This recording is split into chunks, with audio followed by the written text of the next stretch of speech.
Со туби за вода не се развива туризам и собствениците на викендички на Беровско езеро и гостите реагираат на проблемот со водоснабдувањето на викенд населбата.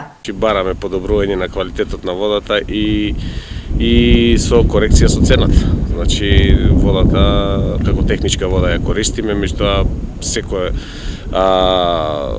врнење на дожд се заматува, така да немаме добра вода. Не за пиење, него никако техничка не може да ја користиме. Но оваа вода која се користи како техничка е често заматена. Имаме реакција доста од гостите, па има случаеви кога гостите си заменуваат поради таа причина. Од општината се свесни за проблемот со водоснабдувањето, но буџетот им е тенок за ваква инвестиција. Се надевам дека ние како локална самоуправа ќе изготвиме проектна документација и треба да направиме.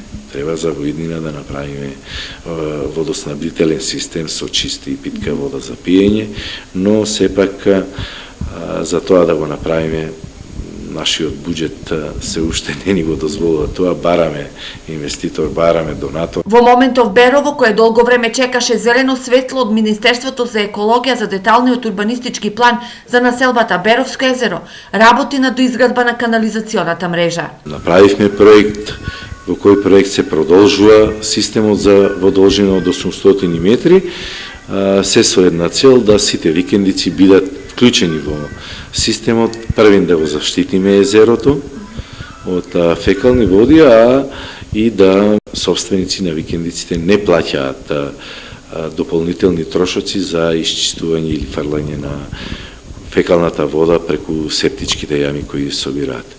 Ова инвестиција чини 9,5 милиони денари, а средствата се обезбедени од Европската инвестицијска банка преку Министерството за транспорт и врски.